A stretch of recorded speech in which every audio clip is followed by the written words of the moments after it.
Well, it's that time again. Except this time, we're not looking at Quake 2 and its own, we're looking at a different version of Quake 2, and it's Quake 64.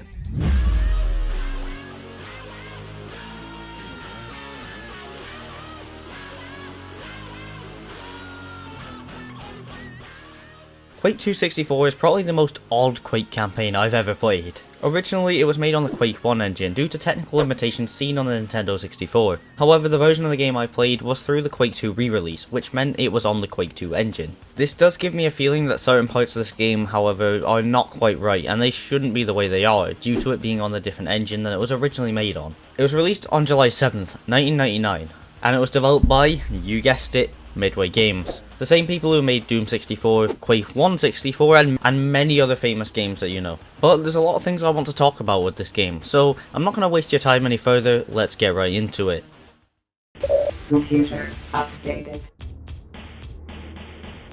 This time around, like the title segment said, the combat is a bit different. Not so drastic that it's a different game, but there is some changes notable enough to talk about here. First of all, there isn't a huge amount of enemies seen in the game. There is segments where there's a lot of enemies on screen at once, but for the most part they are few and far between. And in these segments they usually use a lot of smaller enemies anyway.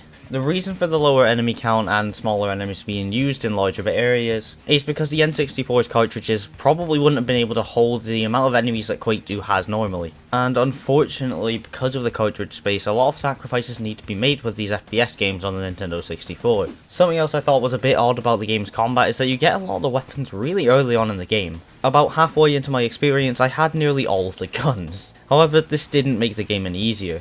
I played through the game on hard, which is a perfectly comfortable difficulty for me to play Quake 2 on. However, there was a lot of spam from really annoying enemies in this game. This was probably needed because Quake 264 is a very short game, and they would have needed to pad out the runtime. And how can you do that while still trying to fit it onto the N64 cartridge? Putting all the most difficult enemies everywhere, and not just the most difficult ones, the most annoying ones. Although when this did come out, certain enemies like the Berserker for instance wouldn't have functioned like how he does now, as he has since been updated with the re-release of Quake 2, which makes me think that this would have been a lot easier. Apart from that though, probably the most significant change in the game is that power-ups no longer go into your inventory. They just work as soon as you pick them up, as if they do in any other FPS game. This can get kind of annoying because it doesn't let you save power-ups for bigger areas, and you can oftentimes just pick up a quad damage and waste it because there's nothing around. But this is how most old school FPS games work, so it's not the biggest of a deal. But a minute ago I mentioned how short the game can be, so why don't we talk about the actual levels that cause it to be like this. Computer updated.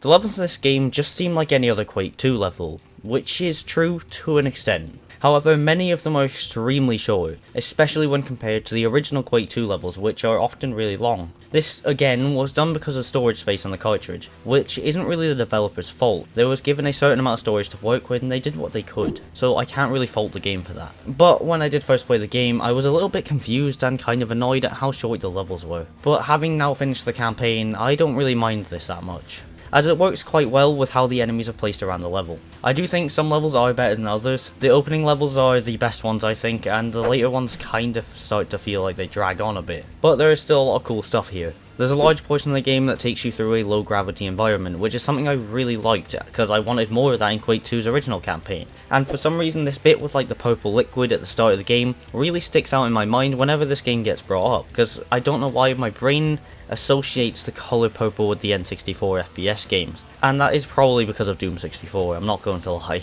But that kind of, actually not really-ish, brings me into the next segment. Computer updated.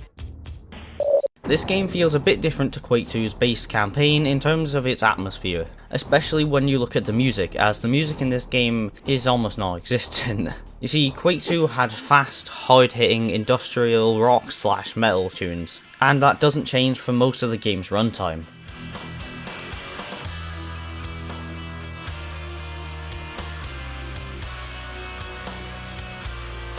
It's probably one of the most memorable things from the game, and it's kind of what you think of when you think Quake 2. But in Quake 264, the soundtrack is nothing like that. It's pretty much all ambience, which seems to be a weird trend with id Software's console ports back then. There is one track that plays, which is alright, but it just really isn't the same.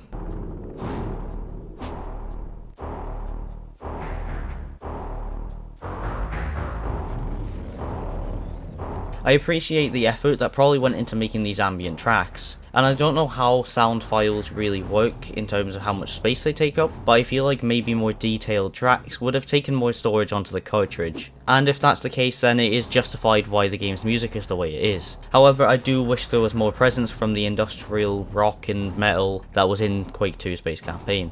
In terms of visuals, it looks like Quake 2.